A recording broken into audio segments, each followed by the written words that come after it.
Okay, I'm here with Mr. Benjamin Ramirez. How would you like to introduce yourself? Well, I'm a Chilean guy that came 34 years ago to Canada, and I'm right now a Canadian citizen. My name is Benjamin Ramirez. I came from Chile, and part of my heritage is Mapuche. Even though I don't hold the teachings or the way of living of the Mapuche, I honor them for what they are within me. Okay, and so you're here at the Akijuan Falls, the sacred Shojir Falls. Could you say something about what these falls mean to you? So the falls and the islands around it, there are a few islands in between Ottawa and Gatineau, between Ontario and Quebec. They are as a whole a sacred site for Native people for over 7,000 years. This is a place that used to be sort of a commerce center, a cultural center, and a spiritual center.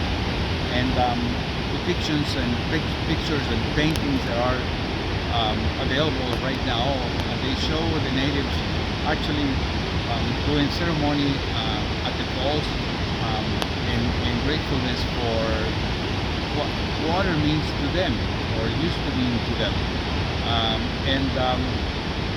Lately we've been doing a humble ceremony in the falls in this place to sing a few songs and to do some prayers, and to be grateful for the resources that are here, starting with the water, keeping in mind that earth, water, air, and fire are the four elements that sustain us alive. And so that's what the ceremony that we usually do here every week is about.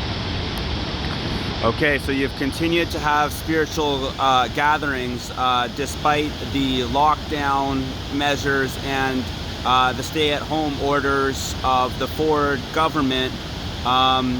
What would you say?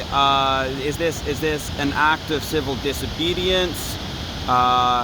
What would you say to spiritual religious people who have stopped gathering, who have stopped holding church services, who have stopped going to mosque or temple, or only doing online services, or people that have stopped to have ceremony? What would you say to them? Well, I think each one has to actually hold their own conscience. If we give up our rights and our freedoms, we're only doing it on our own accord. So what I mean with that is that if we don't uphold those freedoms, then we're not doing a great honor to the people that fought for them in the past. But also we have to have a certain balance between those things and what's happening right now. So personally, and I'm not going to go forward or against that. I don't think it is such a disobedience to be here in the middle of the day, because after all, the Ford government had to actually back out on some of the restrictions that they wanted to impose from last Friday. And that is thanks to our own outcry. And we did outcry all over the place, in the internet, and with people that I know. And I think that also had a resonance with the politicians and some of the people that have certain influence in society against those measures. And I'm certainly glad that they backed out, and that only tells that common sense eventually will prevail. Common sense in the sense that we really need to be outside in order to fend for ourselves on the health side, for our mental health, for our physical health, for our spiritual health, and that's basically it. I don't have the intent of doing One last question. Some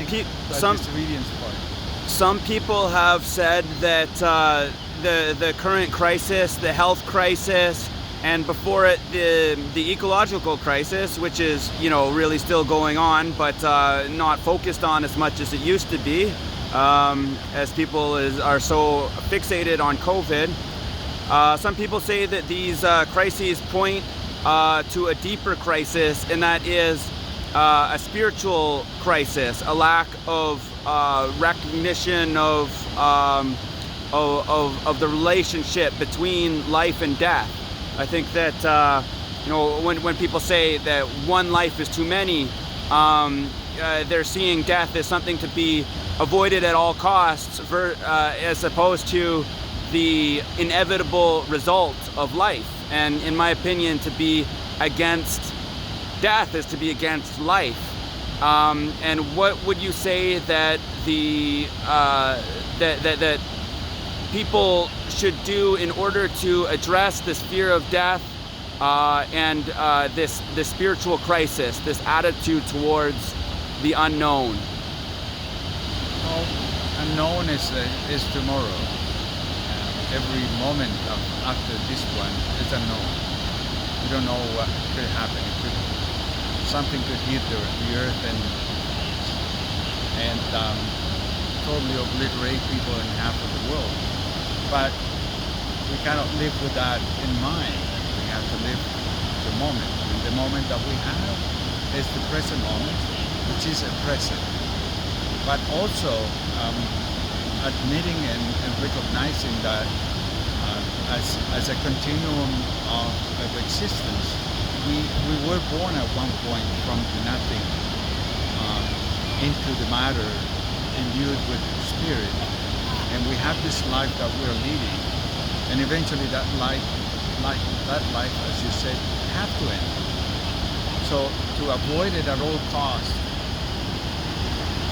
sometimes the cost could be a little over like too much of the cost.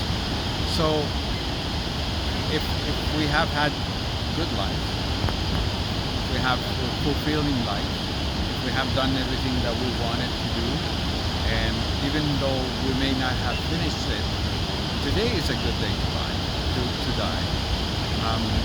Because there shouldn't be any fear to it.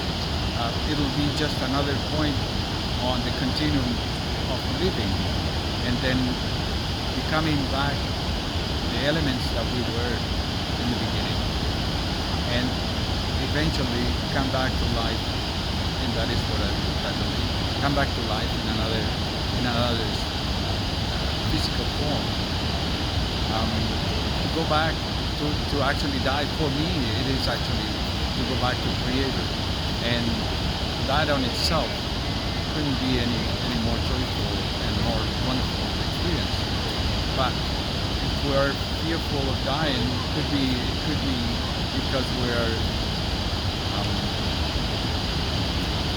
facing the life that we have led as probably futile, and we want to have a bit of more of time to make life more significant, and that is to be part of brotherhood, the brethren that we are all as humans, no matter what color, no matter what creed, no matter what condition.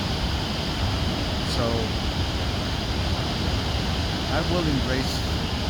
I think I'll be embracing death as much as I'm embracing right now. And embracing it is also to celebrate it.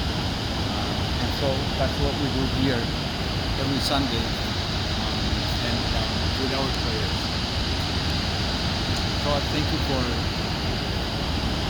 poking in my mind and poking in my heart. Thank you very much.